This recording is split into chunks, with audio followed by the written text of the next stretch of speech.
Good morning, everyone. The clerk will call the roll. Where's Amanda? I got you. Clerk will close the roll. You have a quorum, Mr. Chairman. Great. Thank you, Madam Clerk. Just by way of understanding how the workload will go today, one, we will be done by 10:30 today. I think if we operate as this committee has operated in the past, that will not be a problem. And then we should have a medium meeting next week, and we should be done. Next, if bills came out of the subcommittee unanimously, which I think all but three bills have, if you are a patron here, you need not be here. If your bill runs into problems after coming out unanimously, we will give you the courtesy of the bill going by for the day, and we will bring you back next time. There is a need for Senator Cosgrove to take up his subcommittee report, and then with the permission of the committee, we will then go to a couple of bills. I think that we'll hit a couple of bills, and then we'll come back and get the rest of the subcommittee report. Senator Cosgrove, are you prepared to give your report, sir? I am, sir. Okay. Senator Cosgrove. Thank you, Mr. Chairman. A subcommittee met and we looked at a number of bills. First is Delegate Yancey's House Bill 192. This directs the State Department of Health to adopt regulations regarding the use of gray water and rainwater. The regulations provide the standards for the use of rainwater harvesting systems, which will include systems that collect rainwater for use by commercial enterprises, but do not provide water for human consumption. The regulations shall not be applied to non-potable water, including gray water and rainwater that is used by certain facilities. It was the recommendation of the subcommittee to report unanimously, and I so move. All right, there's I'm a line. sorry, there are line amendments, Mr. Chairman. Right, I move sure. the line amendment. Senator Cosgrove moves that the line amendments be agreed to. Clerk will report the line amendments. Thank you, Mr. Chairman. Line 19, after including, strike the word gray water, insert two words gray water. Line 20, after that, strike little a. And then line 21, after abatement permit, strike the remainder of the paragraph. Senator Cosgrove moves and Senator Black seconds that we agree to the line amendments. All those in favor will say aye. Aye. Opposed, no, and the amendments are agreed to. Senator Cosgrove. Thank you, Mr. Chairman. The amended bill was considered and was unanimous to report the bill, and I so move. There's a motion is second that House Bill 192 be reported as amended. All those in favor will record your votes aye. Those opposed, no. And the clerk will close the roll. Ayes 13, no 0. Ayes 13, no 0. The bill is reported. Senator Cosgrove. Thank you, Mr. Chairman. Next, we had Delegate Freitas' bill. It's really a simple bill. The only reason I cast the only dissenting vote is I wasn't quite sure about how we were going to roll this in with regular restaurants. But what the bill does, it exempts, I'm sorry, it's House Bill 552. 552, and you're going to move that substitute, right? I am, sir. Yes, sir. I move the substitute. All right, there's a motion is seconded to substitute to 552 be agreed to. All those in favor will say aye. Aye. Opposed, no, and substitutes agreed to. Senator Cosgrove. Thank you, Mr. Chairman. What this does is it basically allows bed and breakfast to serve more than just breakfast. It could be a brunch. It could be an evening snack. Under the code right now, I believe that even if they wanted to provide cookies, I'm sorry, even if they wanted to provide cookies in the afternoon, they would, under the code, be prohibited from doing so. This basically limits the number of people that can be served there, but it does allow a bed and breakfast to be a little more hospitable to their customers. That being said, Mr. Chairman, the vote was 4-1 to recommend reporting. I voted in the negative, but will support the motion to report. There's a motion is second that 552 be reported as a substitute. All those in favor will record your votes aye. Those opposed, no. I need to get some questions. I got some questions. And the clerk will close the roll. Yeah. Ayes 12, nays 0, abstentions 1. Ayes 12, abstention 1. The bill is reported. Senator Cosgrove. Thank you, Mr. Chairman. House Bill 569. Basically, this bill requires that the Commissioner of Behavioral Health and Developmental Services report annually by December 1st to the Governor and the General Assembly on the Department's activities relating to suicide prevention across the lifespan. The recommendation of the committee was to report 5-0, and I so move.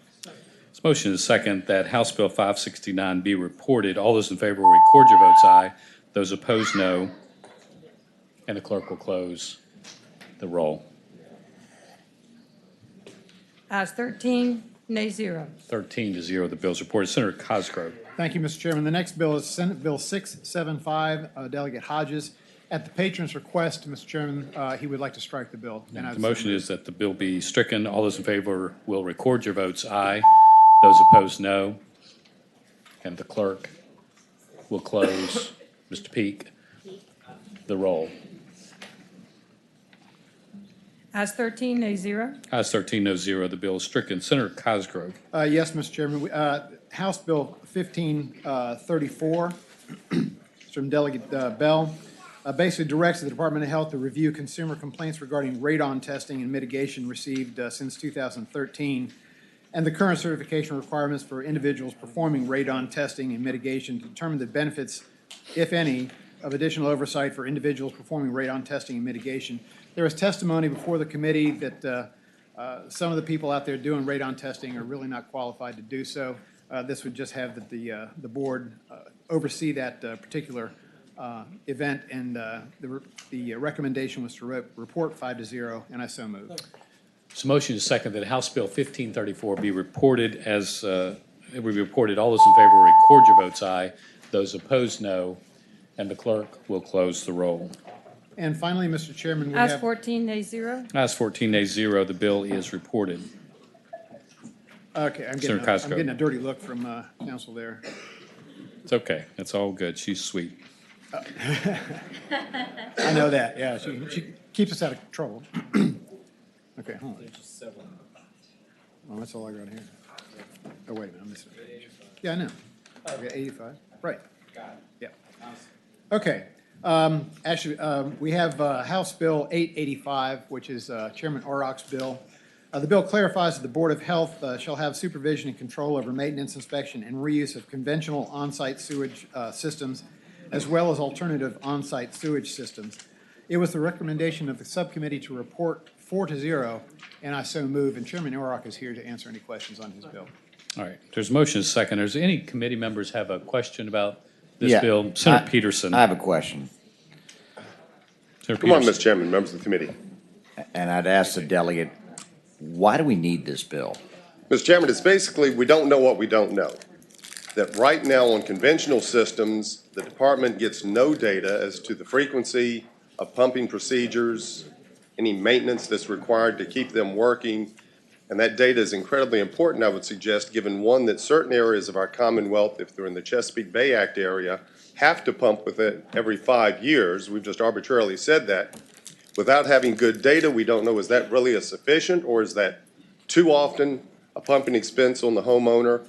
And then alternatively, in those areas outside of the Chesapeake Bay Act area, there is no timeline requirement. And given certain soil types out in that part of the state, might there need to be? Without being able to put in the requirement through regs that they report their pumping activities for the maintenance of these conventional systems, we don't even know, some might even be a de facto pump and haul type system that really has kind of failed, but because they pump it so frequently, it doesn't. So it's just purely to allow them to go through the reg process, working with the stakeholders to establish a reporting requirement. The meat of the bill is on page 3, lines 132 through 135, whereby that creates a mechanism when there is a pumping done, let the department know about it. All right, further question, Mr. Chair. Senator Peterson. I guess to be more specific, do we know of a situation where a conventional on-site sewage system, which is the conventional system by definition, has actually contaminated a water supply? Because this could be an enormous amount of data, and I'm not sure a lot of people want to look at it. The department knows when these systems fail, because then the homeowner has to go through the costly expense of getting the new system installed. When it's failed, it's failed. And then they've got to do a reconstruction. Part of the intent here as well is there means whereby once they get the data, they can establish a time frame certain that will prevent failures and set up a required maintenance procedure that in the long run, better for the public health and better for the homeowner, because they're not having to replace a system that otherwise might have failed. All right, final question. And I Senator realize Peterson. this is an issue of probably no interest to most people here, but all this data, if they, for example, pump out the sewage on single homeowner's house and they report it to depot or whoever, who's gonna look at, you're talking about an enormous amount of data for every flush in the Tidewater area. Who's Well, gonna look at this? It's going to Department of Health, but this just puts conventional systems in the exact same posture of reporting to the Health Department as they currently get on alternative or engineered systems. So right now, they're getting the data on engineered systems. They just feel, for the interest of public health and for the consumers, the property owners, it's in their best interest to be able to come up with some data to know how frequently we should require pumping. It may mean in some certain soil types and with smaller households, they don't have to pump in the Chesapeake Bay Act area every 5 years. But we don't know. All right, very good. Senator Peterson, does that complete your report? Mr. Chairman, I appreciate this, and this thing may go forward. If you don't mind, I have some concerns a little bit. Okay. And so maybe we can work on it between now and the floor if it does go forward, just to make sure that Sure, we're by not all going Mr. Chairman, too far. I'd renew my motion that, from the subcommittee to report the bill presented to us. All right, there's a motion and a second that the bill be reported, that being 885. All those in favor will record your votes aye. Those opposed, no. And the clerk will close the roll. Ayes 7, nays 6. Ayes 7, nays 6. So the bill's reported. We'll just work on it. We'll get it Yeah, right. okay. Thank you all. Before the chairman Senator. leaves, Yeah. Mr. Chairman? Yes. No, Mr. Chairman, There's you have House another Bill bill. 887, Mr. Chairman, I think. You have we're another talking bill. Right, I wasn't going to leave the room. about. Okay, go ahead, Senator yeah. Cosgrove. It's okay. All right, Mr. Chairman, back to the same subject. House Bill 887 basically provides the adjustment or replacement of sewer lines, convenience lines, or distribution boxes or header lines is considered maintenance on an on-site sewage system and thus does not require a permit. Under current law, adjustment and replacement of such equipment requires the system owner to obtain a permit. Mr. Chairman, the recommendation was unanimous from the subcommittee to report this bill, and I'd so move.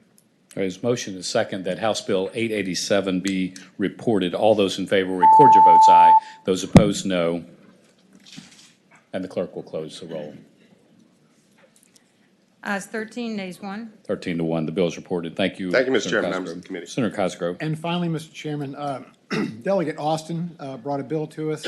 It requires the Division of Consolidated Laboratory Services or any, oh, I am so sorry, 1362. HB 1362. Senator Cosgrove. This requires the Division of Consolidated Laboratory Services or any other laboratory with which the Department of Health is contracted to provide screening tests for time-critical disorders for newborns and children 7 days a week.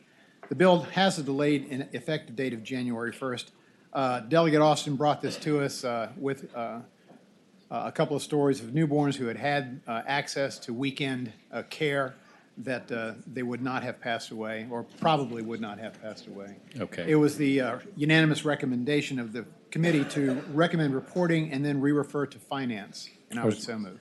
Thank you, Senator. There's a motion and a second that House Bill 1362 be reported and re-referred to finance. All those in favor will record your votes aye. Those opposed, no. And the clerk will close the roll. Ayes 14, nays 0. 14-0, bill is reported and re-referred. Senator Chairman, that- Cosgrove, thank you for all your help. Yes, sir, thank you. So those of you that are in the audience, I know there's a larger group that is here and also outside. They have worked it out to where you can view what happens in what is our other Senate room, which is behind here. So if you are trying to get in and you can't, Jonathan and his team has set that up for you. So we'll allow that to happen. So next up, what we have is health professions. Senator Suderline, are you prepared to give that report, sir? Yes, Mr. Chairman. All right, so before you do, let me just mention this.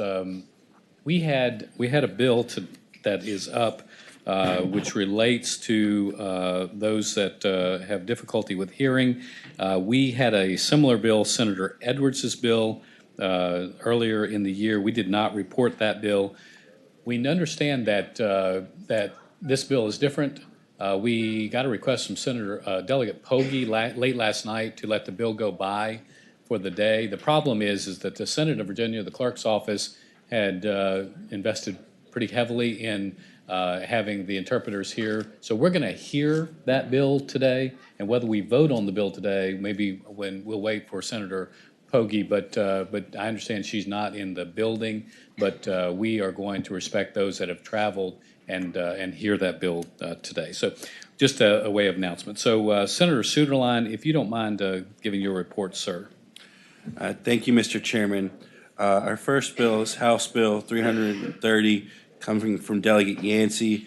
It was about permitting elementary or secondary school students to possess topical sunscreen in its original packaging, basically on school buses, school property, or at school events. This had a lengthy discussion on if this is something that actually requires General Assembly involvement.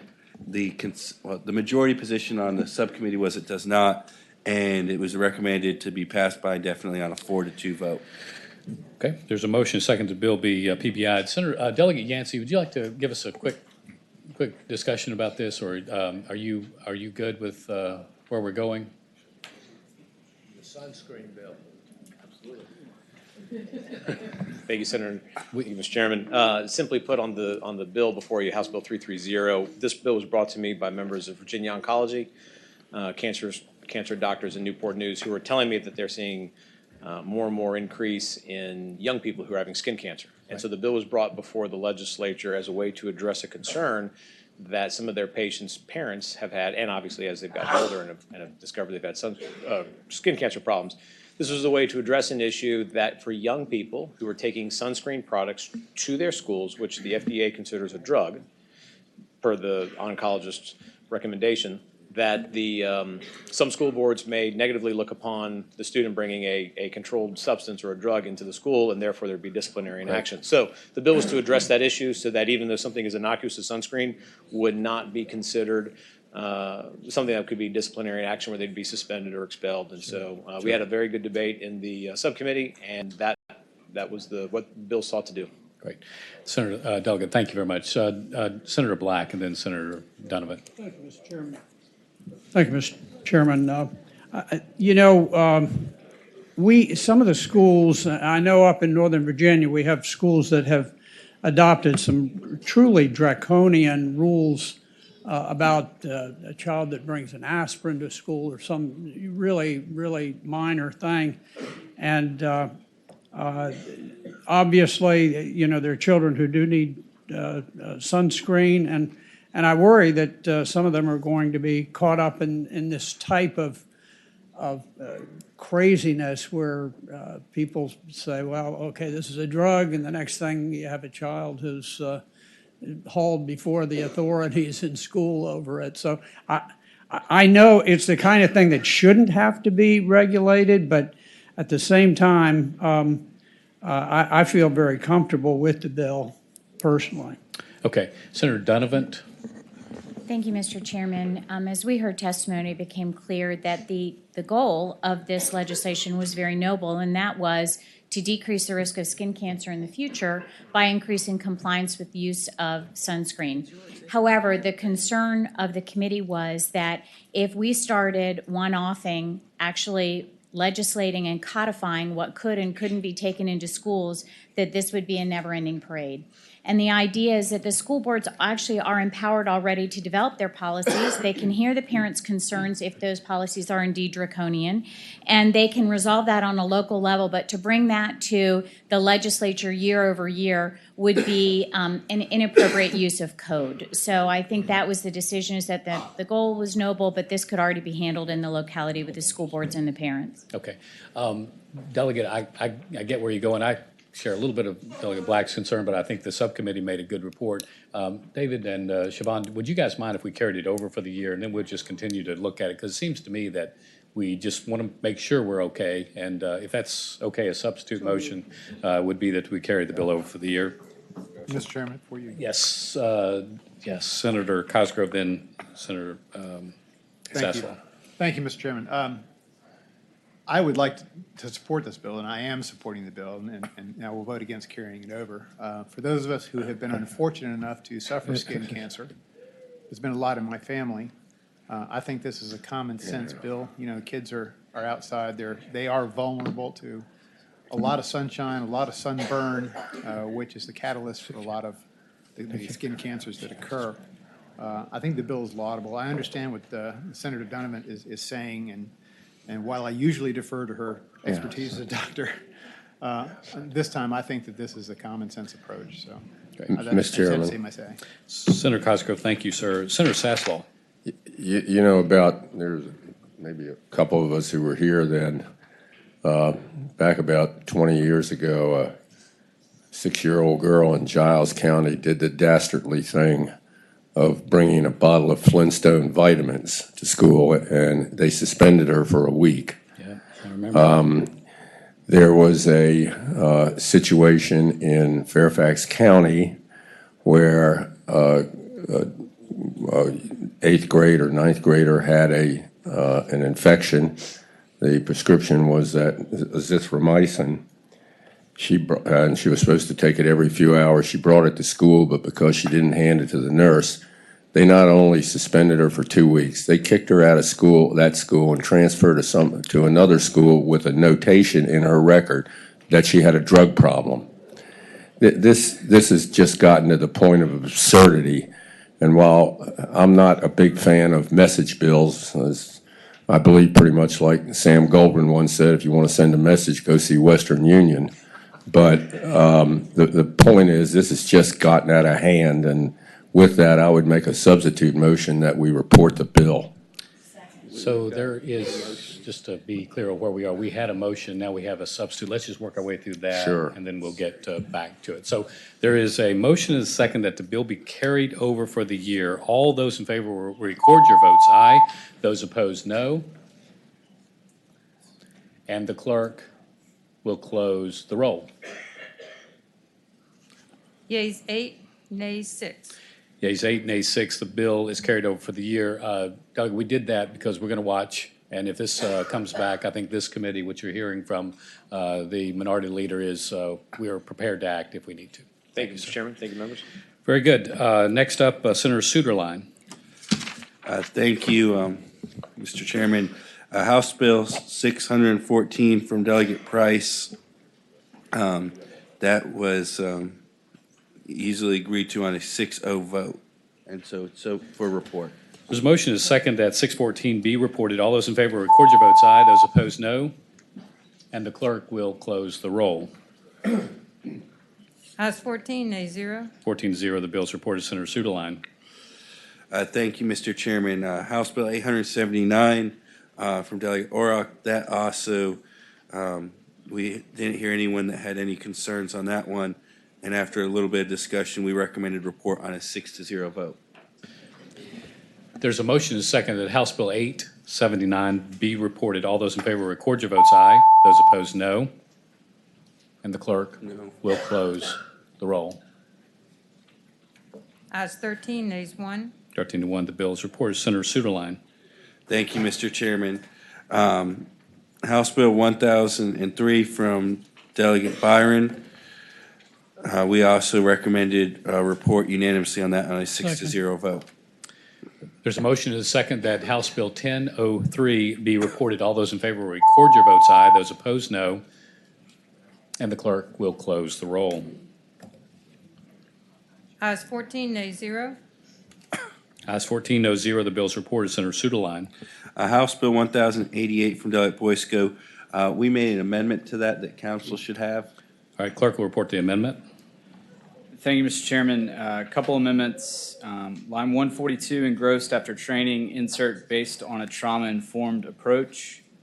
And then line 144, after illness, insert or substance abuse. All right, there's a motion Second. and a second that the amendments be agreed to. All those in favor will say aye. Aye. Opposed, no. And the amendments are agreed to. Senator Suderline. Thank you, Mr. Chairman. Once we had those amendments, which were offered by Senator Donovan from her experience and what she suggested was the best practices, we then universally agreed on a 6-0 vote to report the bill as amended. Second. There's a motion and a second that the bill as amended be reported. All those in favor record your votes aye. Those opposed, no. And the clerk will close the roll. Ayes 14, nays 0. Ayes 14, nays 0. The bill is reported. Senator Suderline. House Bill 1303 from Delegate Garrett. Interesting bill, apparently based on a change in federal law requiring the standards of the relationships between those receiving the care and the practitioner. It created an issue for our veterinarians because those receiving the care are the animals. So that just changes it so that we would now require bona fide veterinarian client-patient relationships. There's a lot of laughter, but we all agreed that it's obviously what we should do, 6-0. All right, the motion is that the bill be reported, 1303. All those in favor will record your votes aye. Those opposed, no. And the clerk will close the roll. Ayes 14, nay 0. 14-0, the bill is reported. Senator Sudaline. Thank you, Mr. Chairman. House Bill 1378 from Delegate Robinson. That one also was recommended for report on a 6-0 vote. All right, there's a motion and a second that House Bill 1378 be reported. All those in favor record your votes aye. Those opposed, no. Are you doing okay up there? There you are. And the clerk will close the roll.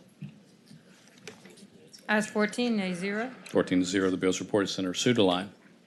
Thank you, Mr. Chairman. House Bill 1383, it simply changes the word appraisal or to appraisal from assessment. And the argument for that was that's what we actually have defined in the code elsewhere. And that was the recommendation of the committee to report the bill on a 6-0 vote. Second. Motion is second that 1383 be reported. All those in favor record your votes aye. Those opposed, no. And the clerk will close the roll. Ayes 14, nay 0. 13-0, the bill is reported. And that completes our report. Senator Sudaline and Senator Donovan, thank you very much for that report. So what we're going to do now is we will, I don't know if Senator Delegate Pogge is coming or not, but once again, we're going to hear that. I think we will go now to some of the bills that are identical from what we've heard of before and kind of work our way through those. And for those of you, especially the House members, we're going to get to the ones with no companions very soon. So what we will do is we will take up first House Bill 2, which is from Delegate Dickey Bell relating to licensure. There is a new substitute on that bill. Is there a motion on the substitute? There's a motion and a second that the substitute be agreed to. All those in favor will say aye. Aye. Opposed, no, and the substitute is agreed to. I don't think Delegate Bell, are you here? Delegate Bell, I think this bill is in good shape. You fixed some of the problems on it, took off one of the clauses. Give us the quick primer on the changes on this. Thank you, Mr. Chairman. This bill is now identical to Senator Sudaline's Senate Bill 103. It is a reciprocity bill for military spouses to fill open teacher vacancies. Right. And that's basically it. They have to have credentials, even if they're from another state. Perfect. Move to report. There's a motion, a second, to House Bill 2 be reported. All those in favor record your votes aye. Those opposed, no. And the clerk will close the roll. Ayes 14, nay 0. 14-0, the bill is reported. So thank you, Delegate. Thank you, Mr. Chairman. Next up is House Bill 438, which is Delegate Boliva's bill. I think the desire is to basically go the way that the Senate had the bill as it went out. As you recall, this is the misconduct bill, and it has the Department of Education putting forward the regulations. So if we just pass the bill as it is, we're exactly like the Senate floor. That okay with you? Very good. Is there a motion on the bill? Move to report. There's a motion is second that House Bill 438 be reported. All those in favor record your votes aye. Those opposed, no. And the clerk will close the roll. Ayes 14, nay 0. Ayes 14, nays 0. The bill's reported. If we need anything on the floor, we'll work on it. Okay. Thank you, Delegate. Next up is House Bill 544, which is a bill that is like the Sudaline bill that we passed out of here, 15-0. This bill needs no amendments, and it relates to our partnerships, work partnerships. Is there a motion on that bill? Report. Motion is second that 544 be reported. All those in favor record your votes aye. Those opposed, no. And the clerk will close the roll. Ayes 14, nays 0. 14-0, the bill is reported. Next up is House Bill 1485, related to truancy. This is identical to the Favola bill that we sent out earlier. And is there a motion on that bill? Move to report. So motion and second that 1485 be reported. All those in favor record your votes aye. Those opposed, no. And the clerk will close the roll. Ayes 14, nays 0. 14-0, the bill is reported. Next up is House Bill 1604.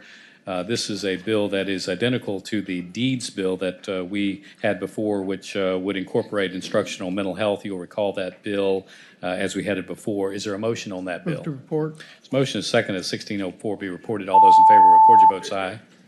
Those opposed, no. And the bill, clerk, close the roll. At rest. Ayes 14, nays 0. 14-0, the bill is reported. Okay. That completes all the identical bills. There are some bills that are similar. And let me just make sure where we are on it.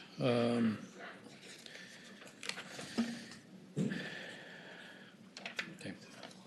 I think we'll take up some of these similar bills in just a moment if the committee's okay with that. What we'll do is we'll go to some of the other bills that we have. Delegate Gilbert, are you here? You want to come forward with your bill? That bill is similar. That is HB 1000 related to school boards and conditions of employment. Delegate, as you know, we had a version of this bill. We look more holistically at that. Are you okay if we just roll ours into yours? We'll work it out. I suggested that to Senator Peake, who had the cognate to this bill. Yes, sir. Perfect. Then there is a substitute for this bill, right, Tom? Yes, sir. Move the substitute. So motion is second that the substitute, which is identical to our version, Senator Peake's bill. All those in favor will say aye. Aye. Opposed, no. And the substitute is agreed to. Is there a motion on the bill as amended? So moved. There's a motion and a second that House Bill 1000 as amended be reported. All those in favor will record your votes aye. Those opposed, no. And the clerk will close the roll. Thank you, Mr. Chairman. Thank you. Ayes 13, nays 1. Ayes 13, nays 1. The bill is reported. Is Delegate O'Quinn here? Seeing that. Next up, Delegate Landis. Good morning, sir. Thank you, Mr. Chairman. You have two bills before us today. You have 344. You want to take that bill up, sir? Yes, sir, Mr. Chairman. I believe there is a substitute All for right, your there is. consideration.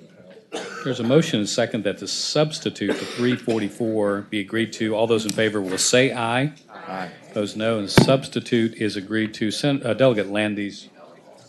Mr. Chairman, this bill is attempting to provide some more transparency and to follow up on our past actions related to free speech on our institution, our campuses of institution of higher learning.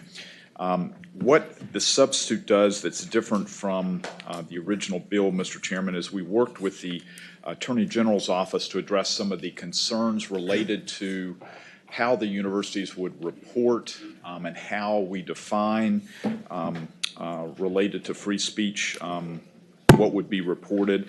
And so if you look at the substitute, Mr. Chairman, the first part of the legislation is somewhat the same if you look at lines 11 through 14, but and then on lines 15 through 17 or 18, basically what we're doing is the transparency part is that they would basically provide their policies related to free speech, which I just would remind members that deals with and is protecting enrolled students, faculty, and other employees and invited guests on our college campuses. That was action we took a year ago and included and passed into law, and it was signed by the governor. But lines 15 through 18 basically talks about the transparency where the information would be provided in the student handbook on the university's website and in the student orientation programs or policies related to that. And then also, if you look at lines 19 through 21, that the policies established for this section under B, which I just reviewed, that employees would also be notified of their responsibilities for the discipline or education of enrolled students related to those materials. Mr. Chairman, the Attorney General's office and the councils to the universities requested that we also look at narrowing this down somewhat. So if you flip over to the second page, basically what we're asking them to do is report back to us, first of all, that they certify on line 28 that they have complied with subsection C, which I just reviewed, but then also any copy, they would provide a copy of any complaint filed in a court of law, which means if they had a lawsuit filed against them related to freedom of speech issues for the institution or any employee of the institution, that be reported.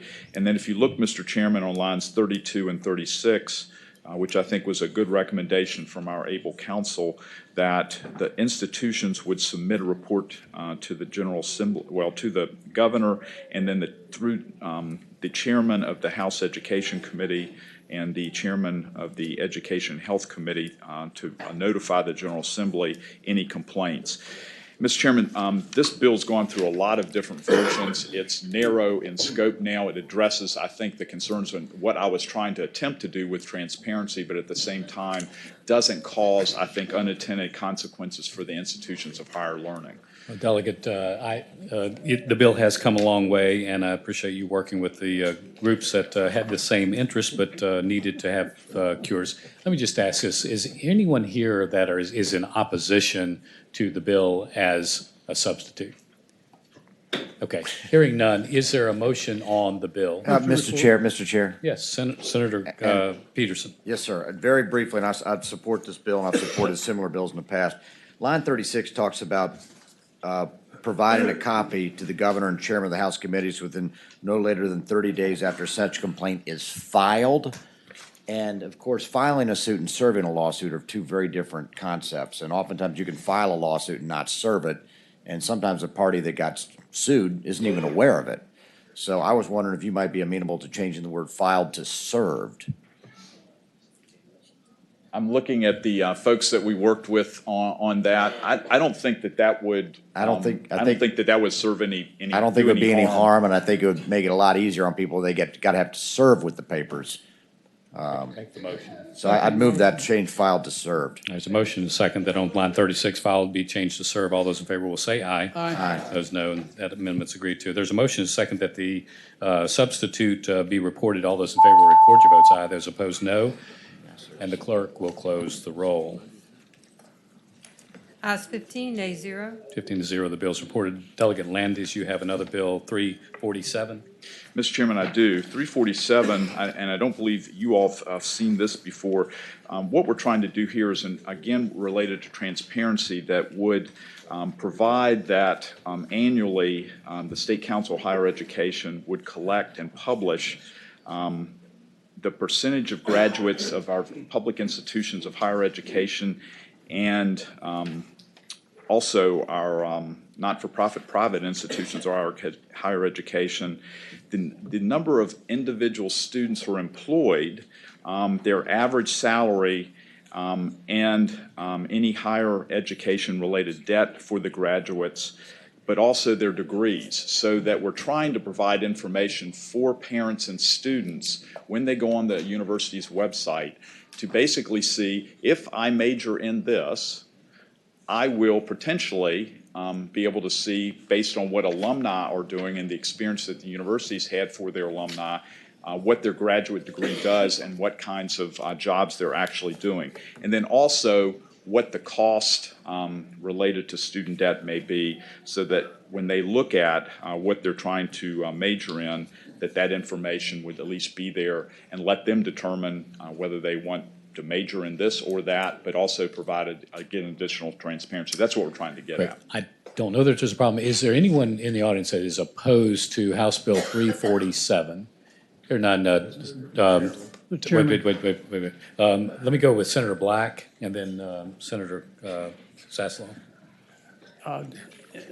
Delegate Landis, the longitudinal data is something that many people associate with Common Core as one of the building blocks towards establishing a national Common Core educational reporting system that captures data on individual students and traces them throughout their time in school.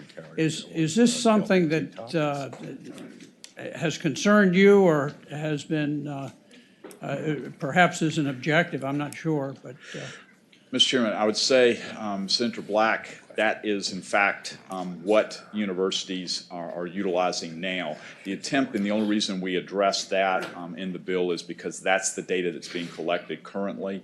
As you know, that is used for all different purposes, but Chev access that information to be able to provide the information of what we're trying to provide on the websites. So that is currently what's being used. This doesn't change that. It doesn't change how that's collected. The policies and everything that Chev and the protections for individuals are still there, but it does allow them to then collect that information or pull from that database and then provide the information on the website as I've detailed. Okay, thank you. Senator Black, that completes your questions. Senators Sasslaw. I was just going to say this is a pretty good idea, but it sometimes, it gets a little more, it's not as easy as you think, because I was told back about 30-some years ago, the University of North Carolina put out a handbook that they did every year to people who applied to the school, and they had listed the starting salaries in the various degrees. And they listed geography majors as their starting salary at over $3.5 million. And apparently when they were asked and called on the carpet, they discovered that they only had one graduate with a geography degree that year, and it was Michael Jordan. It was a little misleading, to say the least. I would hope that wouldn't happen here. Senator Donovan. Move to report. There's motion and second that the bill be reported. That is House Bill 347. All those in favor will record your votes aye. Those opposed, no. And the clerk will close the roll. Ayes 13, one abstention. Ayes 13, abstain 1. The bill is reported. Delegate Landis, you have one more. Yes, sir, Mr. Chairman. House Bill 897. Mr. Chairman, this bill looks very complicated, but let me just tell you what we're trying to do here. As with most things, as Senator Sasslaw said, sometimes things are difficult, and the way to get there seems very difficult. But what we're trying to do here, and the reason this bill is before you, is we have found out over the last year, as part of the 6-year planning process for institutions of higher learning, some information is collected but then released before both staff and or the administrations of our institution of higher learning actually are able to review it and make sure it's accurate because of timing deadlines. So what we're trying to do here is change those deadlines so that when information is collected and reported, the institution's responsible parties actually have had a chance to review it and make sure it's accurate and correct before it's reported to the General Assembly or the public at large. So that's simply what we're trying to do with this legislation. Yeah, Delegate, we looked over it pretty good. I think that fairly well explains the bill. Is anyone here in opposition to 897? Seeing no, there is a motion and a second that the bill be reported. All those in favor record your votes aye. Those opposed, no. And the clerk will close the roll. Ayes 15, nay 0. 15-0, the bill is reported. Thank you. Thank you, Mr. Delegate. Chairman. Thanks for coming by today. All right, what we're going to do quickly, and I know there are delegates here that have busy schedules, but we try to go through these subcommittee reports so that those delegates can clear out. We have up now the Public Education Subcommittee. Senator Donovan, you're going to take up that. Ma'am, do you mind providing that report? No, thank you, Mr. Chairman. We'll start with House Bill 45 from Delegate Filler-Corn. This is about family life education curriculum and just adding personal privacy and boundary information that's appropriate for each age. It was recommended to report from the subcommittee 4-0. There's a motion and a second that House Bill 45 be reported. All those in favor record your votes aye. Those opposed, no. And the clerk will close the roll. Ayes 13, nays 1. Ayes 13, nays 1. The bill is reported. Senator Donovan. Thank you, Mr. Chairman. House Bill 80 by Delegate Krizik is related to teacher licensure reciprocity and making sure that just some of the verification of the documents is reciprocal to speed the process and make it easier. Several other states do this. It was recommended for report from the subcommittee at 4-0. Okay, everyone understand the bill? All right, there's a motion and a second that the bill be reported. That is House Bill 80. All those in favor will record your votes aye. Those opposed, no. And the clerk will close the roll. Ayes 15, nays 0. Ayes 15, nays 0. The bill is reported. Senator Donovan. Thank you, Mr. Chairman. The next bill is House Bill 215 from Delegate Knight, and it was another teacher licensure bill, and it looked at instructors at regionally accredited institutions of higher education being able to let them teach in our public education institutions as well, with some modification of licensure, and that was recommended to report from the subcommittee at 4-0. There's a motion and a second that House Bill 215 be reported. All those in favor will record your votes aye. Those opposed, no. And the clerk will close the roll. Ayes 15, nays 0. 15-0. The bill is reported. Senator Donovan. Thank you, Mr. Chairman. House Bill 231 from Delegate Hope was related to Arlington County, just allowing them to have elected school boards, and that was recommended for report from the subcommittee 4-0. So motion is second that House Bill 231 be reported. All those in favor will record your votes aye. Those opposed, no. And the clerk will close the roll. Ayes 15, no 0. 15-0. The bill is reported. Senator Donovan. Thank you, Mr. Chairman. House Bill 1085 from Delegate Yancey was regarding military students that were relocated to an area that they would have some permissibility in being in schools that were throughout the area where they were stationed, in addition to the schools that were on the bases. And we thought this was a good recommendation for the children of our military, and that was recommended for report from the committee at 4-0. There's a motion and a second that House Bill 1085, which was worked out with every party as I understand it, be reported. All those in favor record your votes aye. Those opposed, no. And the clerk will close the roll. Ayes 15, no 0. 15-0. The bill is reported. Senator Donovan. Thank you, Mr. Chairman. House Bill 1156 from Delegate Wilt.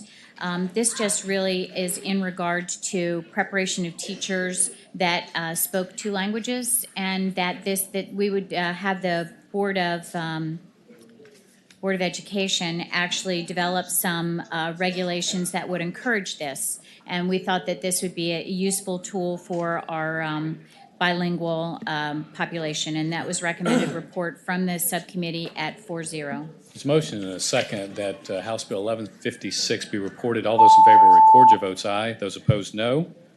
And the clerk will close the roll. Ayes 15, nays 0. 15-0. The bill is reported. Senator Donovan. Thank you, Mr. Chairman. Our last bill is House Bill 1600 from Delegate Bourne, and this does have a substitute, and I move the substitute. There's a motion and a second that the substitute be agreed to. All those in favor will say aye. Opposed, no. And the substitute is agreed to. Senator Donovan, why don't you give us a little more explanation on 1600? Thank you, Mr. Chairman. Basically, this bill was to look at the population we had not looked at in the Senate bill previously, which was for kids that were older. And this substitute actually created some peace in the valley so that all advocates were in favor, including the schools, for this being a good step forward in limiting suspension while also empowering the schools to intervene where they needed to for safety reasons. And I think that probably sums it up. And we had consensus in the committee, and it was recommended by the committee to report as well at 4-0. There's a motion and a second that the bill as a substitute for 1600 be reported. I appreciate all of you guys working on it. It looks like this is good work. All those in favor record your votes aye. Those opposed, no. And the clerk will close the roll. Ayes 13, nays 1. Ayes 13, nays 1. The bill is reported. Senator Donovan. That concludes the subcommittee report, Mr. Chairman. Senator Donovan, I appreciate all of your help and that also of Senator Carrico, who spent so much time on those items. So that completes all of the subcommittee reports. We will go back to the sign-up sheet. We are going to work our way through. If you have a similar bill, we hope we have a pathway to deal with those bills. Senator Garrett, let's take you up real quick, sir, and then we are going to go to a number of other items. So you have two bills before us. They're very quick and easy. They are 1094. You want to give us a quick primer on that one? I think it's fine. Yes, sir. Good morning, Mr. Chairman. Senators, House Bill 1194 continues the work that we've done over the years. This basically codifies the work that the Board of Pharmacy and the Department of Forensic Sciences has done in the interim since we were last adjourned to schedule these very dangerous bioorganic chemicals. It's a process we've done now for the last 3 years, and it requires us to codify it when we come back into session. All right, there's a motion and a second that the bill be reported. All those in favor, record your votes aye. Those opposed, no. And the clerk will close the roll. Ayes 15, nays 0. 15-0, the bill is reported. Senator Delegate Garrett, you have another 1504. I do. I thank the No, chairman. I'm sorry. It's another 1440. 1440. Yes, sir. Members of the committee and Senator Newman, Mr. Chairman, 1440 basically is a bill that we do every year as well. It schedules on Schedule 1 one drug and schedules on Schedule 2 two drugs that are appropriately so to add to our drug code, sir.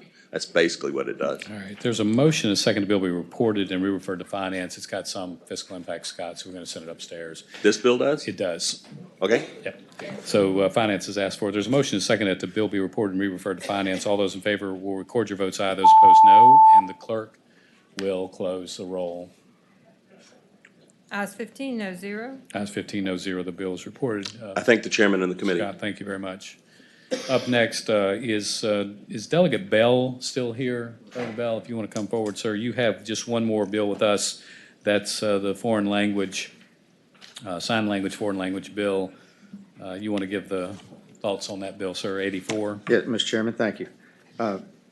This bill just says that if a local school board does not offer an elective course in American Sign Language, that they will grant the academic credit for successful completion of American Sign Language if the course is taken at a comprehensive community college or in a virtual course through one of our multi-division online providers that are approved by DOE. Okay. Is there anyone here to speak in favor of the bill or in opposition to the bill? We've looked at this earlier, but is there anyone here to speak to the bill? Is there a motion on the bill? It's a motion and a second that House Bill 84 be reported. All those in favor record your votes aye. Those opposed, no, and the bill is reported. Ayes 14, nays 0. Ayes 14-0, the bill's reported. Thank That you, Mr. completes your group, right? It does. Thank you. Okay, good. All right, up next is Delegate Knight here? As a yes. And, okay. Up next is Delegate Kilgore here? Mr. Kilgore, this one, I apologize for not telling you earlier, it is one that has to go to finance. I think it's fairly straightforward. You just give us a quick primer. We're going to send it right up that way. Basically, Mr. Chairman, members of the committee, this allows your three poor school divisions, I think it's only three, that would allow them to spend up to 25% of the may spend up to 25% of the required local effort for debt service on school buildings and capital renovations. And this primarily is put in for Lee County, but it also picks up Scott and Buena Vista if you look at the numbers. That's right. That's one of the reasons I think Senate Finance just wanted to take a look at. Anyone here in opposition to the bill? Okay. Very good. Is there a motion that we report and re-refer? There's a motion, a second, that we report and re-refer House Bill 670. All in favor, record your votes aye. Those opposed, no. Thank you. And the clerk will close the roll. Ayes 15, no 0. 15-0, the bill's reported and re-referred. Thank you, Delegate. Up next, we still have... Mr. Chair, yes. I have a similar bill. I know we've got people out there on the recess. If we could take that up. You're talking about... House Bill yes. 1419. Okay. If you will turn your attention to House Bill 1419, it's similar to your bill, Senator Peterson. Right, and let me just, what I would recommend doing, I've talked with the advocates about this, is taking House Bill 1419 and just conforming it to the bill we passed out, which was Senate Bill, somebody help me here. It was 273. 273, and I'd make that motion. All right, so motion is second that we conform House Bill 419 to Senate Bill 273. Is there a second? Motion is second that we conform the bills. All those in favor will say aye. Aye. Opposed, no. The bill is conformed. There's a motion on the bill as amended. And then I'd make a motion, we'd report the bill, and before doing that, I'd note all the great moms, the more recessed moms here, and thank them for being here, and in recognition of their efforts, move that we report the bill as amended. Great. There's a motion, second bill reported. Would everyone stand and wave to us? Thank you. We hear that you have worked well with Senator Peterson, so thank you very much. Welcome. There's a motion and a second that the bill as amended be reported. All those in favor record your votes aye. Those opposed, no. And the clerk will close the roll. Ayes 15, no zero. 15 and 0, the bill is reported. Up next, I think we will go now to House Bill 50. This is Delegate Hope's bill. This is the one relating to meal policies. I think you've made a couple of improvements to what the Senate did, and I think you're going to conform on the other side to the Favola bill. That's correct. So basically, if we just move forward with this, give us the change only between this bill and the Favola bill. The first part is, I believe they eliminated publicly identifying or stigmatizing a student. Right. And there was concern about giving them a different lunch. And so that wasn't the meat of the bill, so we deleted that but left the rest. So it's reasonable to say that House Bill 50 is just a bit narrower than Senator Favola's bill. That is correct. All right, very good. Then is there a motion on the bill? Motion is second that House Bill 50 be reported. All those in favor record your votes aye. Those opposed, no. And the clerk will, Carrico, close the roll. Ayes 15, nays 0. 15 to 0, the bill is reported. Up next is House Bill 226, which is a version of the Edwards bill that we had before. You'll remember that this is the one that we worked on pretty hard related to when it is ethical or inappropriate not to require care. Senator Stolle, I think you've worked on a couple of extra pieces, and I think we may be okay with your version. Just give us the difference between your version and the Edwards bill, but I think it's moving in the right direction. Senator, Mr. Chairman, yes, the House bill incorporates all the Senate amendments on Senator Edwards' bill. However, if the committee would like to look, starting on line 230, the Courts Committee in the House struck most of the immunity language clause, providing immunity for this, and just says that compliance with the requirements of this section shall not be admissible to prove a violation of or compliance with the standard of care. Senator Edwards has also agreed with this language, and it's the language that we would like to move forward with. Okay, for those of you that are interested, the standard of care still be required before there's a suit. So I think we're in a good place. Is there a motion on the bill? So motion and a second that House Bill 226 be reported. All those in favor record your votes aye. Those opposed, no. And the bill is reported. Thank you, Mr. Chairman. Ayes 13, nays 2. Ayes 13, nays 2. The bill's reported. Thank you. Next up is Delegate O'Quinn. You have the bill that's very close to our school bus operator bill. That was Senator Hanger's bill. You guys have made a couple of improvements on that bill. Can you just give us the difference between the two? I think we're in favor of the idea. Yes, sir, Mr. Chairman.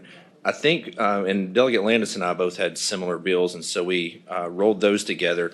I think what we've done is take the number of hours that someone who already possesses a CDL and can drive a school bus, I've taken the classroom hours to a minimum of 4, and behind the wheel training with no pupil passengers to 3, to try to address the school bus driver shortage that we have all over the state. That's right, Delegate. I think this is a simpler version. The Hanger bill is very prescriptive. This is more general. Is it? Yes, Delegate Black. I was wondering. I noticed that there was a requirement for a minimum of 24 hours of classroom training. What in the world are we going to do with 24 hours of training people how to drive school buses? Right. Yes, Mr. Chairman, I would say that that is for folks who do not possess a CDL and do not already have any qualification whatsoever to drive a school bus. That's just Joe Blow that walks in off the street and wants to apply. So there has to be some standard there for those who don't have that training, and we're essentially trying to get it a little bit lower standard for those who do. So I'm not sure council may be able to tell you kind of what they have now, but what we're trying to get at is those who may have driven a school bus before and/or possess a CDL who want to come back and help to fill that gap. Delegate, I think that's right. I think it's a great question from Senator Black, but it basically allows us to have more bus drivers. And before, when you had to have the CDL, it was kind of hard to get those bus drivers. This lets us do this. Also, we took the Senate bill yesterday and conformed it to the way this looks today. So any other questions by members? If not, is there a motion on? There's a motion and a second that 810 be reported. All those in favor record your votes aye. Those opposed, no. And the clerk will close the roll. Ayes 15, nays 0. Ayes 15, nays 0. Delegate O'Quinn, thank you for coming today. Next up is the other bill by Delegate Hope. This is a bill that also we had before, direct service providers and disclosing of information. I know that there's been a couple of work done in the courts committee. Delegate, give us the difference between the two, but I think you've got the House version is the way that we want to have the bill Yes, sir, passed. Mr. Chairman. What you have before you is just convening a work group. This was a joint commission on healthcare proposal.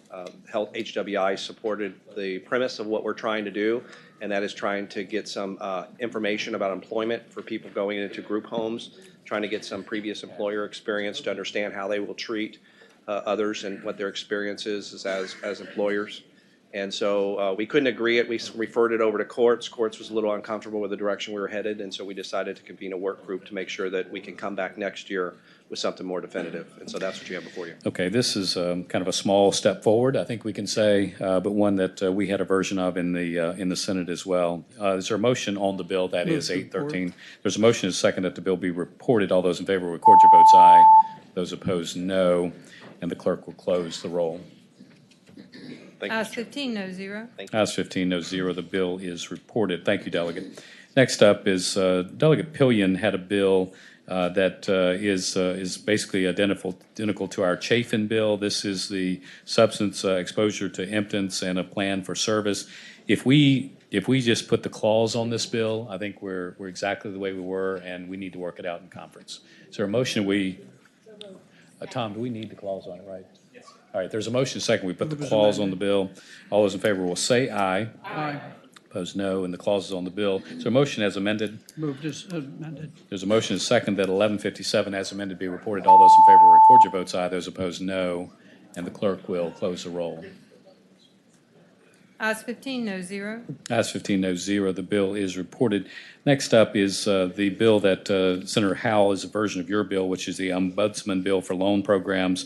That is House Bill 1138. This bill, basically, as I understand it, is okay to send it up to finance. Is that right? No, Mr. Chairman, it's been funded in both budgets, so I don't believe it needs to go up to finance. Okay. And in the House, we had the clause on mine, and because of that, we took it off. Okay. So hers and mine are identical at this point. Perfect. Thank you, Senator Howell.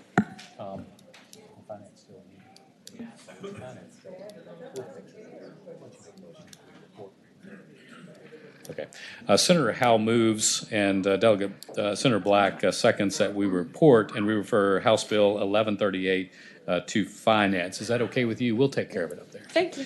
All those in favor record your votes aye. Those opposed, no. And the clerk will close. The clerk will strike the board. There's a motion and a second that the bill be reported. All those in favor will record your votes aye. Those opposed, no. And the clerk will close the roll. Ayes 15, no 0. 15-0. The bill is reported and referred to finance. Thank you, Senator Howe. Up next is 1474. This is a bill that is close to. You want to listen? Close to a DSTEF bill that we did not pass out of here. It is a bill that governs higher education and talks to them about what they need to their mission to be. Delegate, we're so delighted you're here. If you don't mind giving us a quick primer, we've heard the bill. There are some people here that are for and against, but we'll hear briefly on 1474. I understand. What this measure essentially does is it just adds language in the code to do two things: remind members of the Board of Visitors, which in many ways are the watchdogs of our higher education and colleges in Virginia, that their primary duty is to the citizens of the Commonwealth, and also require them to get briefed and on student debt trends, which, as we all know and we've all heard, has been discussed ad nauseum, the recent upward trajectory of both student debt and just student tuition in Virginia. And I imagine this committee's already heard a mountain of testimony. I'm not sure if anybody's here to testify for and against, but I know we have a busy morning, so it was pleasure of the committee to pass the bill on to the full body. Very good. Delegate, we appreciate this. We had some pretty good testimony on both sides on this bill. When it came through before, there was the decision at that time not to do this. We did send some up to finance, but is there a motion on this bill? Second. There's a motion and a second that House Bill 1474 be passed by indefinitely. Anybody here that just needed to be heard on this bill? I think we've heard before. If not, there's a motion and a second that the bill be PBI'd. All those in favor will record your votes aye. Those opposed, no. And the clerk will close the roll. Ayes 13, nays 1. Ayes 13, nays 1. The bill is PBI'd. Delegate, thanks for coming by. Up next, we are going to take up House Bill 1606, which is a COPN bill, and without objection, the bill will go by for the day. Second. Okay. Very good. Finishing up, we will now go to 1532. Is Delegate Herring here? Delighted to have you. Thank you for coming back. You have the health program bill. Yes. If you'd like to give us thoughts about that bill. Yes, this bill will allow the Virginia Health Education Program to include an age-appropriate program of instruction on the safe use and risk of prescription medications, and is consistent with that will be consistent with the guidelines adopted by the Board of Health and Board of Education approved by the Board of Health. As everyone is probably aware, we have an opioid epidemic going on in the Commonwealth of Virginia. And this bill idea actually came from a mother who lost her daughter to opioid drugs. And she is from Virginia Beach. And Virginia Beach curriculum is very comprehensive with age-appropriate instruction that teaches children about prescription drugs from the first grade through the 12th and the risk involved. In Virginia, over 1,400 Virginians have died from overdose drugs in 2016. And the rate for hospitalization for our children is 14 out of 100,000 just last year. So I think it's important that we attack this crisis also on the front end by teaching, including a curriculum of instruction. You'll see that the language is crafted as well to be permissive, and there was an amendment. So I think you've done a great job on the bill. Basically, it is that it may include now. We've kind of put a little may, so Yes. we don't force them to do Exactly. anything. There's a technical amendment that will clean the bill up. But Tom, will you report that technical amendment? Thank you, Mr. Chairman. Line 20, after the stricken language, insert may. Move the amendment. All right, there's a motion and a second that the amendment be agreed to. All those in favor say aye. Those no, and the amendment is Move the agreed. report as amended. There's a motion and a second that 1534 be reported as amended. All those in favor will record your votes aye. Those opposed, no. And the clerk will close the roll. Thank you. Ayes 15, nays 0. 15-0. Delegate, thank you for coming by to see us today. Let me just see, Delegate Knight, what bill did you still have before us? 215. Came out of subcommittee unanimously. Yeah, Delegate Knight, I think we did good things with your bill earlier. So I think that bill is in good shape. They called me back down here just a second ago. Oh, did they? Yes, Oh, sir. that bill But if it's in passed. good shape, I'm not going to argue. Yeah. We can reconsider it if you No, like. sir. That's good. If we're Okay, good. Thanks for coming by. Thank you. Yeah. Very good. Up next is House Bill 1504, which is the virtual Virginia bill by Delegate Klein. Delegate Klein, you're here. You want us to give us an update on 1504, sir? Sure, Mr. Chairman. Thank you, members of the committee. This is a simple bill just to clarify existing code that gives homeschoolers the option of taking Virtual Virginia either by paying a fee and remaining outside of the school division, or having the school division counted against the ADM and having it be free. So that there is an amendment to further clarify that, because the school boards expressed concern. There's an amendment. And I'm All trying. right, is there amendment to the bill, Tom? Thank you, Mr. Chairman. On, excuse me, on line 18, at the beginning of the line, insert, and who pays tuition to participate in Virtual Virginia? Motion Move on the the amendment. amendment. There's a motion and a second that the amendment be agreed to. All those in favor will say aye. Aye.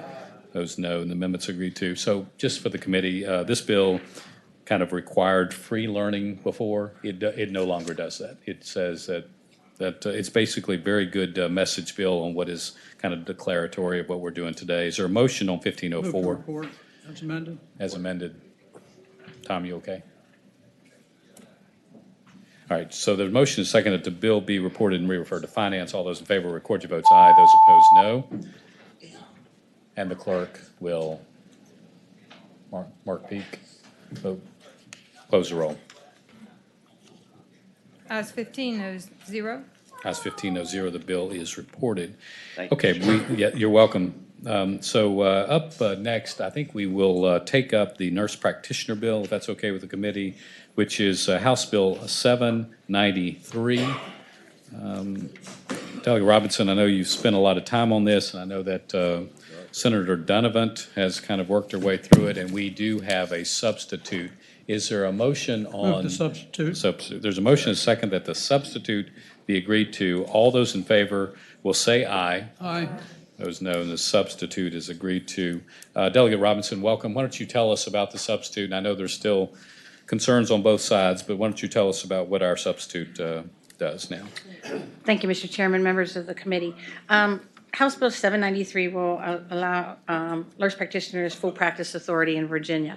When the bill came out of the House at 93-6 vote, there were some current concerns that we've had several meetings now with the Department of Health Professions on just cleaning up some of the language that was in the House bill to make it easier for them to promulgate the regulation or come up with the regulations and more clarity in the bill.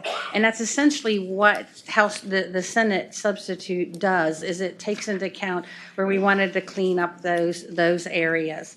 There is really, that's pretty much what it does. It just more for clarifications. We've had spent about 5 hours with the Department of Health Professions in 2 separate meetings to kind of get this language clarified, along with representatives from the medical community and the nurse practitioner community. So, Delegate Robinson, I think it's safe to say that after all the work that has been done, for right now, it's not what everybody wanted, but the medical community and your community is okay landing where we are for now. Is that reasonable to say? I would say yes, that's pretty reasonable. Very good. If we could just hear just briefly from those that are in favor of the bill, we could just have a quick hearing. Do you guys want to say anything about the bill, or are you okay? Okay, so welcome. We'll put a timer of 3 minutes on the bill and kind of hear from you.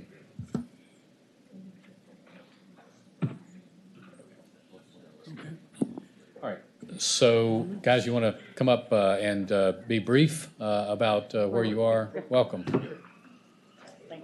Absolutely, Mr. Chairman and members of the committee. Thank you for allowing me to be here today. My name is Rhodes Rittenauer, and I'm the Vice President of External and Regulatory Affairs for Bon Secours. We operate 8 acute care hospitals in Virginia. We have dozens of outpatient facilities. We have over 14,000 employees and over 600 providers. 185 of those providers are nurse practitioners. For us, this bill has always been about reducing regulation, reducing cost, and increasing access. We, in our system, nurse practitioners regularly collaborate with physicians. That'll still be the case after this bill is passed. It's part of our credentialing, it's part of the nurse practitioner training, and it's what our patients ask for too. We have a caravan, which is an RV that's outfitted as a general practice clinic that goes out to churches in tough areas and provides free primary care. We now have to make sure that we have 6 nurse practitioners no more than 6 collaborating with one physician. And so if there's ever a time where the physician retires, moves, heaven forbid, passes away, we have some trouble finding a physician to come in and take that role. And we have to call the churches sometimes, even though we have a grace period now, and tell them we're not coming during our regular mission. Okay, So- we better, we think we got it, and we got some people behind you, and we've got a little bit of a shorter clock, but I appreciate the work that you and Delegate Robertson has done on this bill. Thank you for that. Mr. Yeah. Chairman, Senator Donovan came to our working group in the summer and told us that she wanted us to focus on access, and we took those words to heart. Great. So thank you. We appreciate that as well. So, hello, welcome. Mr. Chairman, members of the committee, Felicia Preissner with the Virginia Catholic Conference, and we also support this. Well, thank you for coming today. Yes, sir, welcome. Mr. Chairman, Mark Coles, nurse practitioner, Virginia Council of Nurse Practitioners. We believe it'll increase access to care. We support the bill. Oh, great. Thanks for coming today. Yes, ma'am. Hi. Good morning, Mr. Chairman and members of the committee. Janet Wall. I'm the CEO of the Virginia Nurses Association. We represent the interests of the 108,000 registered nurses in the Commonwealth, and we speak in favor of this bill. Great. Thank you. Thanks for coming by. My nurse wife is here, so we got to make sure we do that. Yeah, Mr. welcome. Chairman, members of the committee, Brent Rawlings, Virginia Hospital Healthcare Association, and we support this bill. Thank you. Great. Thank you for coming by today. Very well. Delegate, I think we've got soup. Can I throw one more in there? Sure. Also, the Americans for Prosperity are very supportive of this bill as well. Great. Scott, do you want to just wrap up on the, I don't know you're on the other side, but just your side real quick. Yes, sir, Mr. Chairman. Scott Johnson, General Counsel for the Medical Society of Virginia. And we do oppose this current substitute, and I want to tell you why. But because y'all didn't see this bill when it first came over, we've been meeting with Delegate Robinson throughout the spring and summer and fall, and she's approached this issue with grace, been a good listener, and I think at the end of this, you may even qualify for a medical degree. And a lot of the stuff in the substitute we've worked out, but there's a fundamental change from what passed the House to what's laying on your desk today. And that is a nurse practitioner would practice with a patient care team physician for 5 years, and then that physician would have the ability to sign the attestation, and then the nurse practitioner would get a new license from the joint boards and be able to get out and practice. The bill that came from the House said that the physician who signs off would be in that same specialty. So if you're going to be working for 5 years in primary care, when you're able to transition out, it would be logical that you would continue to do that.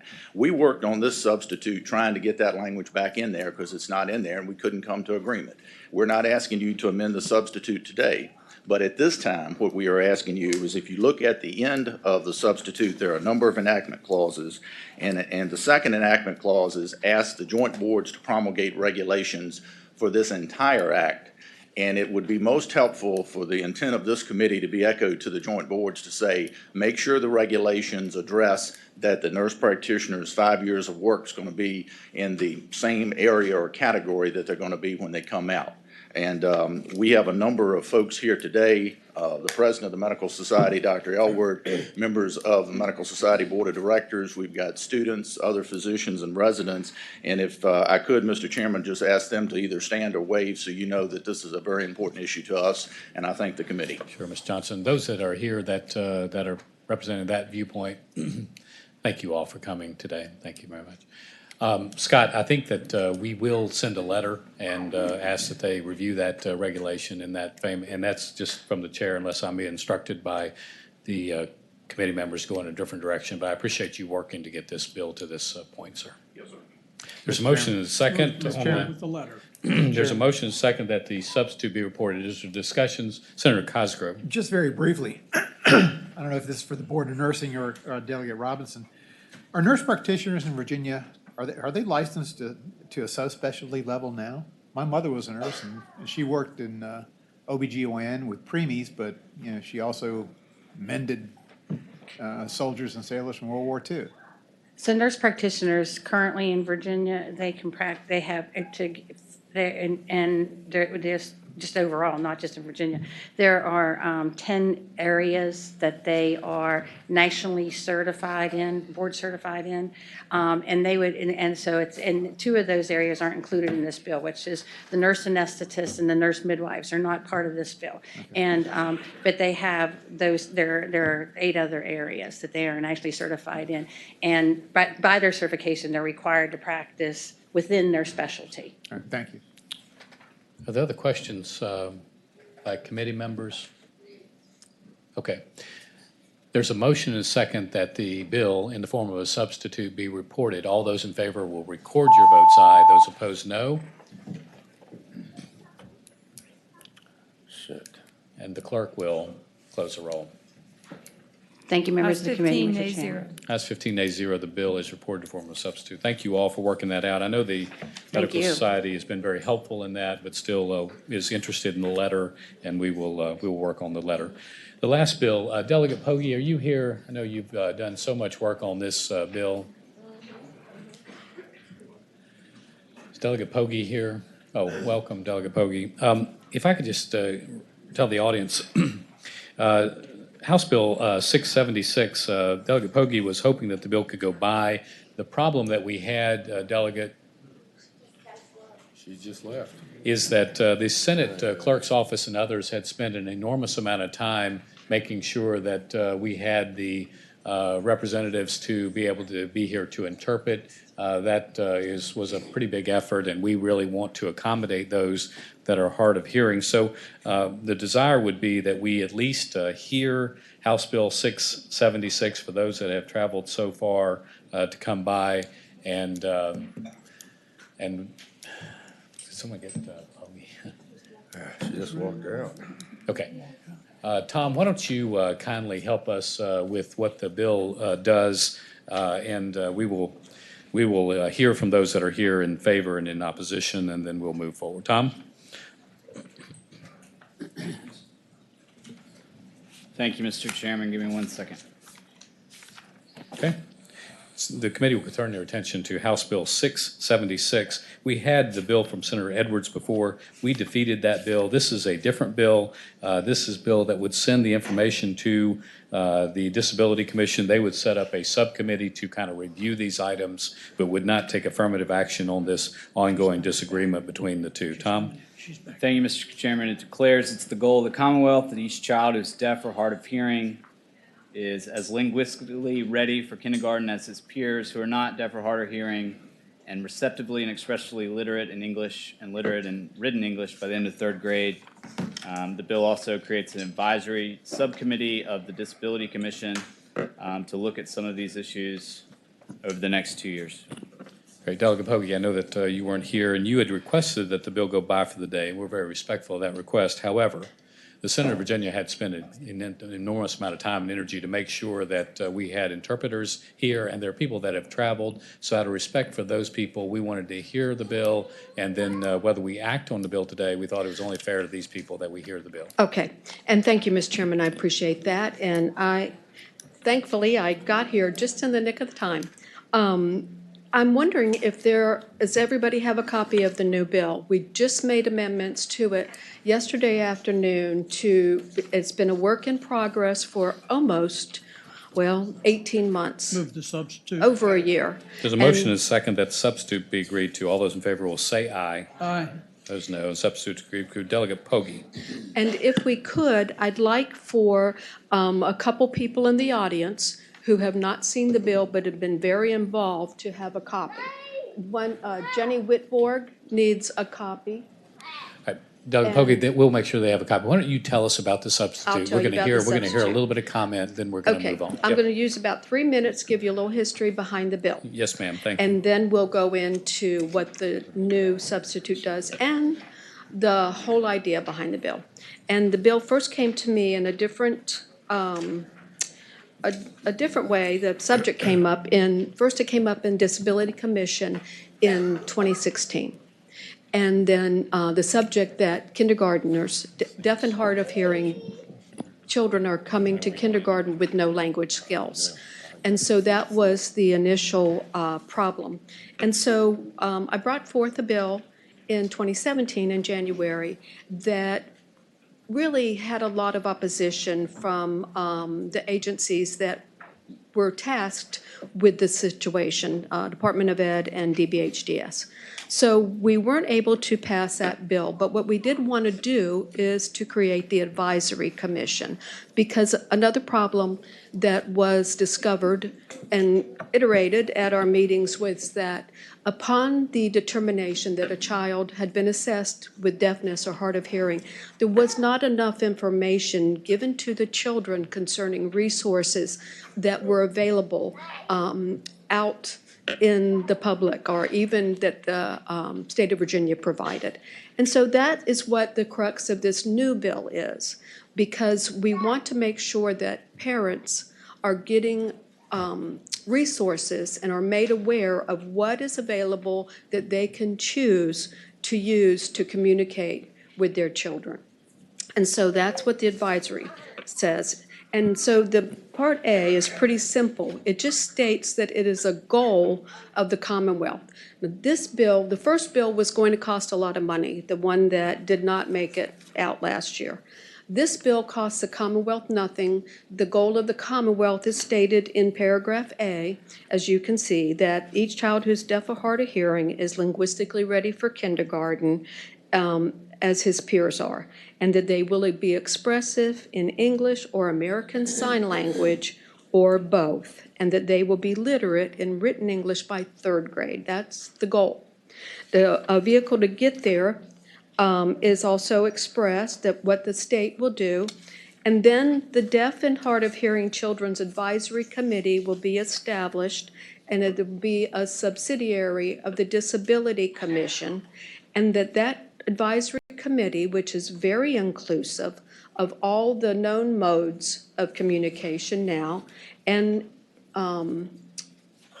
professionals and parents of those modes, will make up the 9-member voting, and then there'll be 6 non-voting members, which represent agencies available in the state that also attend to people who are deaf or hard of hearing.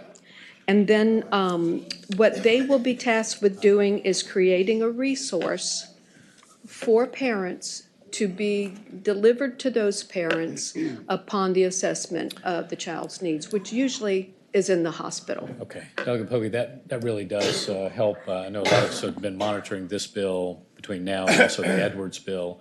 Are there those that would like to come forward and speak in favor of the bill, or express somehow their favor? So if you, yes. Can I make a comment Sure. before they come to speak? There has been, not everyone has been able to get their way on the bill. We understand. But this final bill does represent a lot of work where all the sides were listened to. So I don't know, because we just did this yesterday, so I haven't been able to present it to both sides, but I'm certain it's only 50% of what either one of them want. Okay. But that's what happens when you make sausage. Delegate Pogge, thank you very much. Those that are here to speak in favor of the bill, we're going to, you think you can do this in 3 minutes? Is You that bet. okay with y'all? Great. So we'll put a clock of 3 minutes on it, and then hear from both sides. Welcome. Good morning. My name is Leah Muhlenfeld. I have 4 children, the 3rd of which was born deaf and hearing impaired. We live in Henrico, and she will be a rising kindergartner at Mayberry.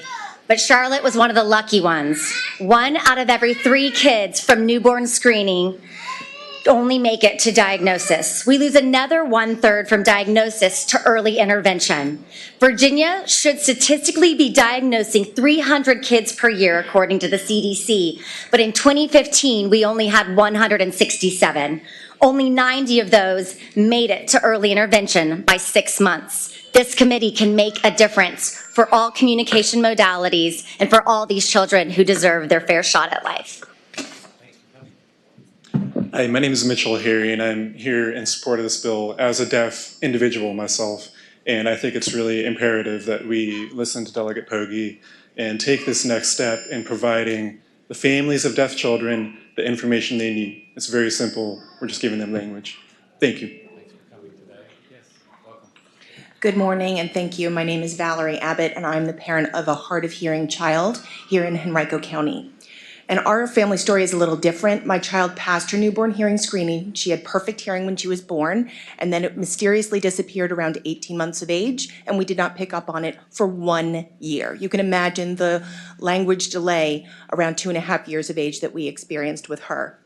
It was very difficult to get her the services she needed in Henrico County, especially as she approached her 3rd birthday, because you exit early intervention and you go to the next step. It was a challenge. It was a fight. I left my job after 14 years at Bank of America to make it happen. I stopped my life. We stopped our lives to make it happen. In Virginia, that is unacceptable. Our family was able to financially pull that off. There are families that can't do that. There's so much that this bill could offer families. And the one thing I want to highlight in this bill is the inclusive nature of it. It is inclusive from all sides. It includes all the most important people at the table, from parents to professionals. I beg you, I urge you, please, let's move this forward. Thank you. Thanks for coming today. Yes. Hi, my name is Mary Lynn Jones, and I have a 5-year-old who is hard of hearing. He actually went through early intervention in North Carolina, and we moved here a couple years ago. And he's actually in kindergarten now and doing wonderful. And because North Carolina is way ahead of Virginia, so I think this HB 676 is going to be a starting point to get Virginia up to speed to where they need to be. Virginia needs a lot of help. Our kids need to start today, so say yes. Okay. Thank you. Thanks for coming by. You're in favor, is that right? Good morning, Mr. Chairman. We're VCAS, Virginia Council of Administrators of Special Education, support this inclusive bill that works with the Disability Commission. Thank you. Thanks for coming by. Yes, sir, are you in favor? Yes, sir. I'm John Suswick, Virginia Professional Educators. We support the bill for the reasons stated by the other speakers. Thank you very much. We are delighted you came by. Thank you very much. Are there those that still have some concerns about the bill? If you'd come forward and express your concerns, welcome. I give you my things. Thank you. Great. And if you do have written comments, we'd love to hear from you. Yes, I have those as well. Thanks for coming today. Yes. Thank you so much for having me. My name is Tracy, and my son Oliver is over there, the little one who's so vocal. My wife and I are certified ASL interpreters, and I'm an alumni of Gallaudet University, my concentration being in deaf studies. But first and foremost, we're mothers to that beautiful little boy. We adopted Ollie 2 years ago from foster care when he was 2.5. He has bilateral hearing loss, profound in his right ear, and a moderate loss in his left. Prior to our adoption, Oliver was at the mercy of the state and their professionals. Since he has a minor residual hearing, the state considered him a prime candidate for a cochlear implant and felt it best to focus solely on his ability to hear and speak. His resistance, lack of progress, and self-harming behaviors were ignored. His right to understand those around him and to be understood was stolen from him. HB 676 says their goal for deaf and hard of hearing children is to be linguistically ready for kindergarten as his hearing peers. If you ask me, there's nothing in this bill that points out to how it would help deaf children like my son be kindergarten ready. Honestly, it only sets him up to fail. My son would be considered a failure because he won't be able to speak or hear like hearing children. As his parents, we are perfectly okay with our son being differently abled and using his hands to communicate. Despite being deprived of language for the first 2.5 years of his life, his ASL and English are flourishing, since having access to a language-rich environment at home and at school. In less than 2 years, my son knows all of his colors in ASL and English, all 26 letters in the alphabet in ASL and English, lowercase, uppercase, in consecutive order or not. He can count up to 50 independently in ASL and English, write and read his own name, spell his name in ASL, read beginner level books, tell time, and has far surpassed his hearing peers. Doesn't sound like a failure to me. I refuse to let any of you voting today tell me that my son is a failure by passing this bill simply because he cannot speak or hear like a normal child. There is no cure for deafness. What is important about learning a language is not the ability to speak, but the ability to communicate through language, whatever its form. There is no single right answer for all deaf children.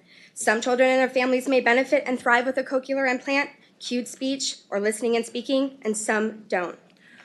Would any other disability be held to such standard? Would a child in a wheelchair be required to walk by the time they're in 3rd grade because their peers are able?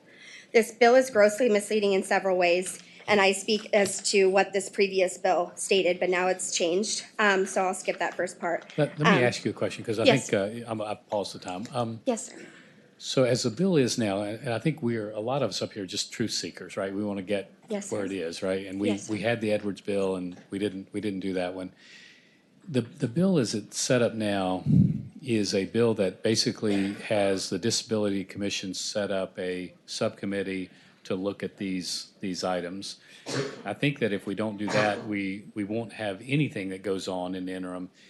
Is there something about, I mean, because we're not going to go back to the Edwards bill, is there something about that Disability Commission, that subgroup that is maybe bothersome to you or you're concerned about? Yes, sir. There's already advisory groups that are set up in current state and federal legislation. Also under the VDOE, there's guidelines and advisory committees that are already in place to care for and in regards to my son's education. Can I add something? Absolutely, go for So it. the other problem with the advisory committee is that so the bill appears to be like modality neutral, right? So that's the term they're using. This is my daughter, she's deaf. Yeah. I'm gonna set her down because she.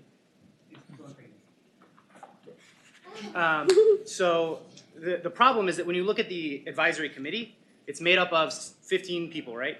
9 of them vote. Only 2 of them represent people who use ASL, right? Okay. So 2 of them represent people who use ASL. Four of them represent people who use some sort of English with their child. They divide it into cued speech and listening and spoken language. These are just different methods of getting a deaf child to speak. That really, that's fantastic, because that answers the question. That's the about problem with it. why. And then there are 5 medical professionals. And Okay. I would say that as a person with a child who's deaf, have only seen 1 of them. I've not heard of the rest of them. I've not had any appointments scheduled with them. So I don't know what they're doing on there because they don't have any interaction with my child. Or with my son's education. Okay. I think we got it. That really helps us. Unless the committee goes a different direction, we don't plan to vote on this bill today. We're going to make sure you understand the substitute, but we did bring in some people to help us today, and we wanted to hear from you. So we are probably going to work our way through this bill later. Let's do this. Let's hear from others that just have a concern, and then we will go down the list, and then we will vote on the bill next week. So you're also opposed for the reason that you said, right? Yes. Okay. Anybody else here that just has a concern about the bill, or you just want to express your concern? And we don't have time for the written comments today, but we're delighted to get those comments passed out for us. So. Hello, my name is Jean Lavelle from Fairfax. I am the president of Virginia Association for the Deaf, and I have 40 years of government service with the National Park Service. I want to mention a few but critical concerns with HB 676. The bill's sponsors, AG Bell Association, has a history of discrimination and bias against the use of sign language, and the bill reflects this bias. They do not want you to collect data because they are afraid that there would be more failures documented than successes. Of 140 years of status quo oppression of American Sign Language and suppression of any data regarding the overall failure of the deaf is not acceptable.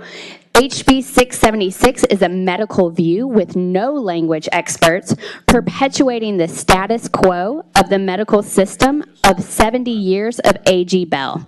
There is nothing about getting deaf kids kindergarten ready in this bill. You don't go to the hospital for language. You go to language experts. If you read the bill carefully, the bill is poorly written and very ambiguous and does not address the real issues. It does not solve the real problems deaf children and their families face every day. This bill serves no purpose. We, the people of this great state, ask you to vote no on HB 676. Great. If you could let her know, we really appreciate her coming by. So what we will do is we're gonna hear from you, but we're gonna be very brief, and then we will vote on the bill next week. So yes, sir. Welcome. Hello, my name is Ken Elks, and I'm the director of We the Deaf People in the Commonwealth State of Virginia. I have some concerns that I want to address. As the hearing parents with the deaf children mentioned, I had kind of a similar experience. 52 years ago, when my mom found out that I was deaf, I was at the founding preschool of Old Dominion University that catered to deaf children, and that's where I found access to language. It was a huge boon to deaf children, and today I'm here. I've picked up my language through Gallaudet University. I had honed my ASL before that. Had I been forced into a cochlear or an oral program in a mainstream school for years, there's no access to language. So here I am strongly opposed to this. I want you to vote no on this bill. Thank you. Thank you for coming by. Yes, ma'am. Welcome. Hello. I am an ASL teacher. I'm a parent of deaf children as well. I want them to have the same experience that I had when I went to college. It was with ASL. I'm opposed to this bill. This committee, if it goes to committee, you need to have deaf representation on this committee because we want equality, and that requires deaf representation. These children cannot speak for themselves, and so deaf adults are here to do it. That's why I'm standing before you today as an ASL teacher, as a signer. I want to oppose this bill, HB 676. Thank you. Thank you for coming by. Yes, ma'am.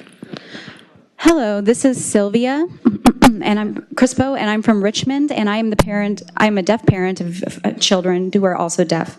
And I urge you to vote no on this bill. Thank you. Grateful you came by. Thank you. Yes, ma'am.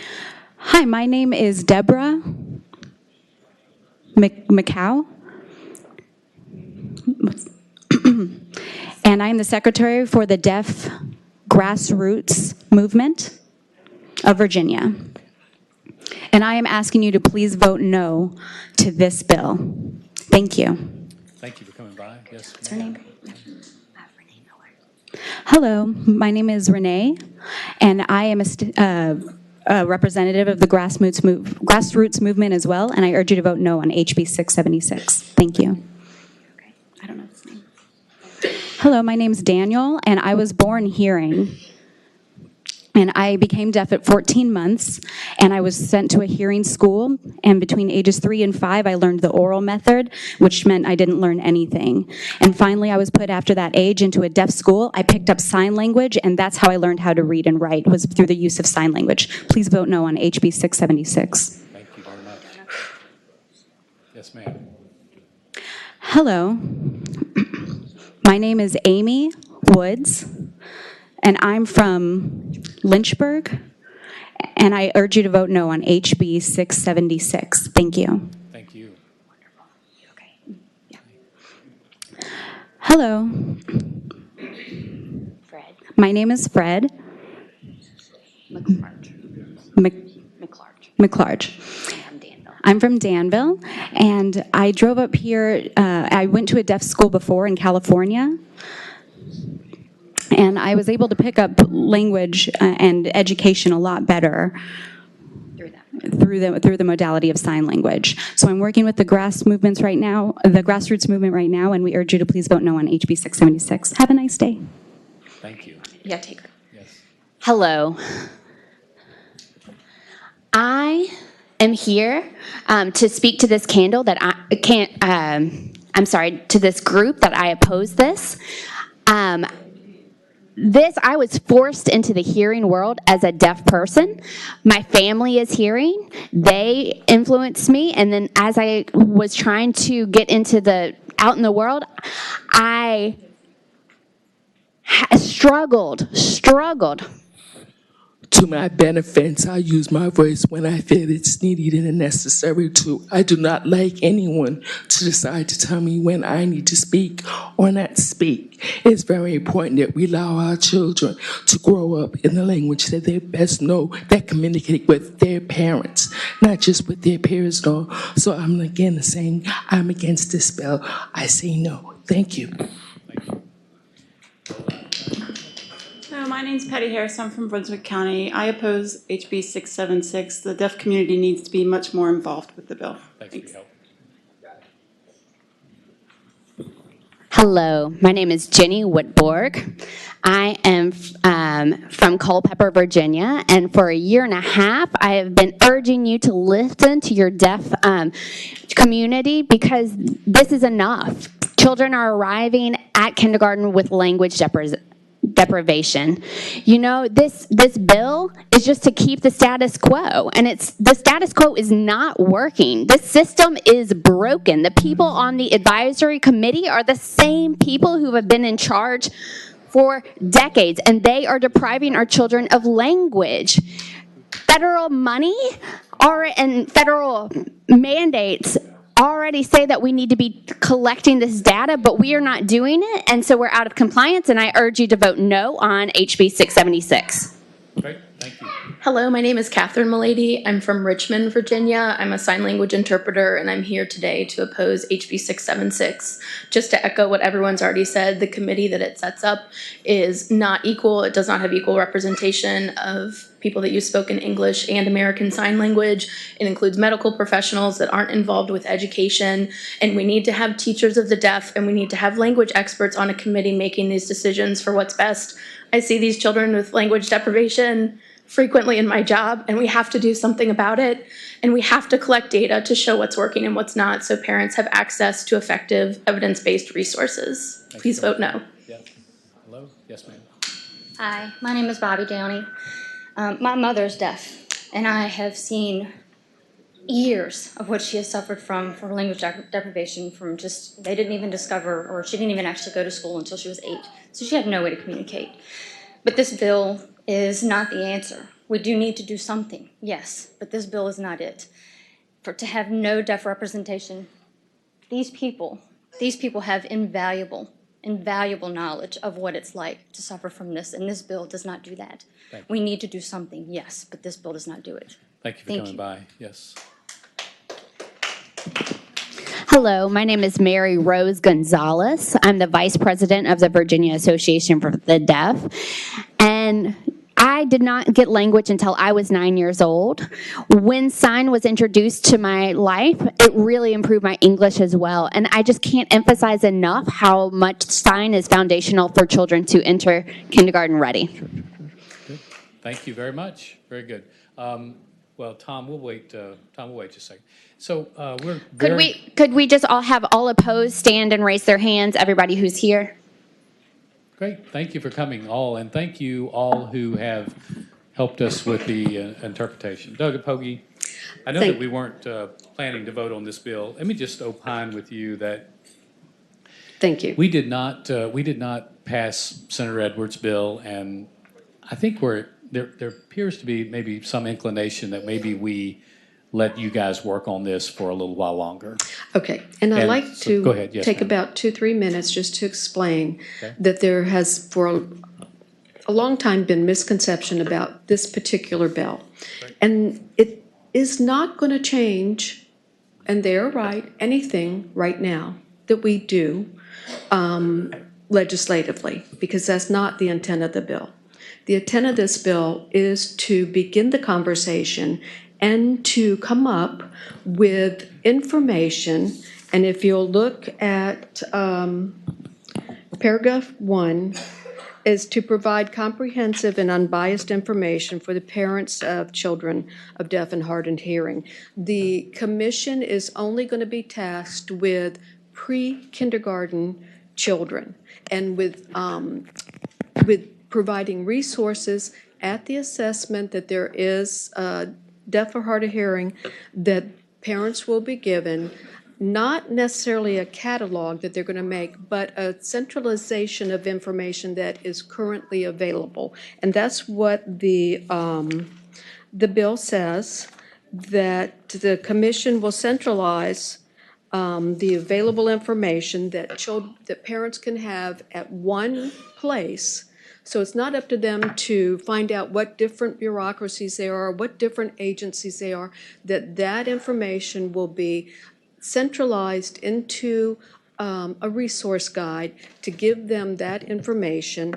If you look at the non-voting members, you will see a large spectrum of professionals across the board who are agency folks who will be tasked with providing us with their information that they've gleaned. There are about 6 agencies that the state includes, and because this is a state commission, the disability, we are going to be asking those members to bring us their resources so we can centralize them to make sure that there is one brochure that offers all of those resources. So- It does not force anyone in any mode of communication. It does not, then it will bring the recommendations to the Disability Commission. Will there be another conversation? Then we will bring our recommendations back to the General Assembly to adopt a brochure. And that's all the bill does. And it does Mr. Chairman. go over well and above trying to be inclusive of all representatives of the 3 modes that I know of communication. It does not do everything. There's actually 2, Yes. in which you probably know. Dr. 2. Pogge, you've been very helpful both in the committee and outside the committee. And I've talked to a number of members of the committee. You know, what's amazing is that, we've got really a lot of education about this, but what's clear is that both sides love their kids, right? I mean, you love your children, I mine, and we love these children that are out there. But I think there is some thought that maybe we simply shouldn't do this legislatively until there's a much bigger consensus. And I know that you're a type person that can kind of work with that kind of a consensus going forward. Your heart is in the right place. I think Senator Edwards' heart was in the right place. And so we'll hear from some of the committee members, but maybe we'll get to a point where we can let you guys think about this for a little while. Senator Chase, you had some thoughts about this. Yes, sir, ma'am. Thank you, Mr. Chairman. And just a quick question for Delegate Pogge. We were talking about the advisory committee, and I'm just curious, on that advisory committee, is there actually a person from the deaf community who is on that committee? Not named. There is parents of children in each of the communication modes. And so that would include a member of the deaf community. It depends on, these are all volunteers, who we can get to volunteer that will satisfy being a parent of a child. Because again, it's to advise as to the resources for children age pre-kindergarten and under. Senator Chase, does that complete your questions, ma'am? Just a follow-up Yes, question, ma'am. just some, so that I better understand this. And talking to a lot of the people that have come to my office with this, a couple of concerns that I had is, one, I would want to make sure that we had members of the actual deaf community itself, like a majority of them sitting on that advisory committee, because I think the concern is that we're losing a piece of that by simply just having a lot of, more the, medical community. So I would ask that be included as we move forward. The other thing that has come to my attention is that there's concern that in situations where, there have been individuals who've tried to use the cochlear implant, that does not work for them. And my concern is taking children out of the home. And in order for them, I don't want that to happen. I want them to stay with their families. And I think the concern from what I'm hearing in the community is that if they have to go off, to these schools, that's taking them away from their families. So I think we need to include more of the deaf community in these conversations. And my concern is that, and I know you're an inclusive person, I know you very well, and you're a bridge builder. But from what I'm hearing from that community is that there's concern that maybe the deaf community they don't feel like they're getting the input, they're being excluded from those conversations. And I know you know how to navigate that. And I would just, as this goes forward, make sure they're included. And I will say that there's no intention in this bill to remove any children from their families or to even put them in schools. As a matter of fact, it's been the position of the state of Virginia to downsize the schools for the deaf and blind. We have, and we've closed some. I think there's only one left. So that is no intention of the Commonwealth. And that is another misconception, that this is a government push to do away with, number one, American Sign Language. That is not the case. We just have passed legislation to make it allow it to be credited to be taught as a foreign language. There's no intention from the Commonwealth of Virginia to remove children from their homes. That is absolutely not the case.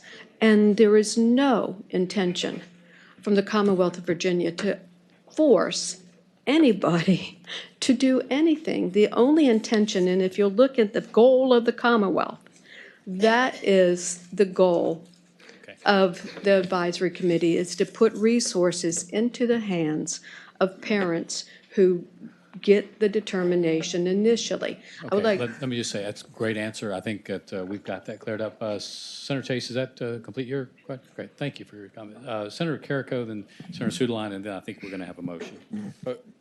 Well, I was going to make a motion, Mr. Chairman, but I just wanted to say that this is obviously something that appears to have excluded people who have challenges, deaf people who are in the audience today. And I think that, you know, I chair the Joint Commission on Healthcare. I think it's a issue that the Joint Commission can look at and talk to other states that do this and include them in that discussion. And I would hope that we would at least look at a way that we can continue this bill and to let the Joint Commission look at other states and include everyone in this conversation before we venture down a path of passing a bill. Great comment. Senator Sudeline. Thank you, Mr. Chairman.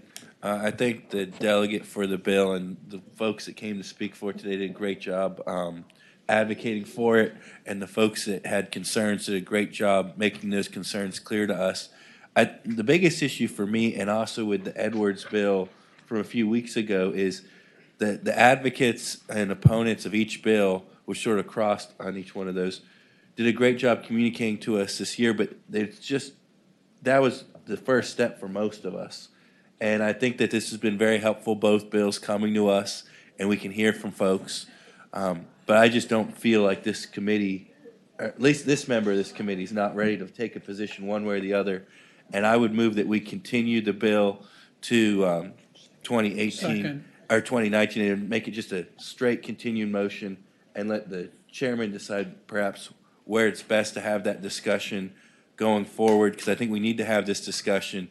It's just several of us I'm at least not ready to make any decision today, and I need to keep learning. Thanks, Senator Sudeline. Any other member? Mr. Yes, Chairman, Senator Lucas. that was a motion that I was about to make, because as I listened to all of the testimony each time that we've heard this bill, I'm convinced that you don't go to a hospital for language, that you need to go to a language expert, and for that reason, I would like to second the motion that this bill be carried over. Okay. Any other member? If not, Delegate Pogge, thank you so much, and thank also Senator Edwards for the work. I know that you guys will continue to think about this topic as we go forward. There's a motion. I'm sorry, Senator Cosgrove. Yes. Mr. Chairman, I'm sure it's going to be at your discretion where this is going to be investigated. I'm not sure the Joint Commission on Health is the right place for this. Just, will you let us know where you're doing? I will, and you know, the committee's kind to allow that to happen. There's got to be a little bit of a change of heart too on both sides, that they want to come together, and there's got to be give and take on both sides to make sure that both are participating. So that's the hope, and we'll work our way through that.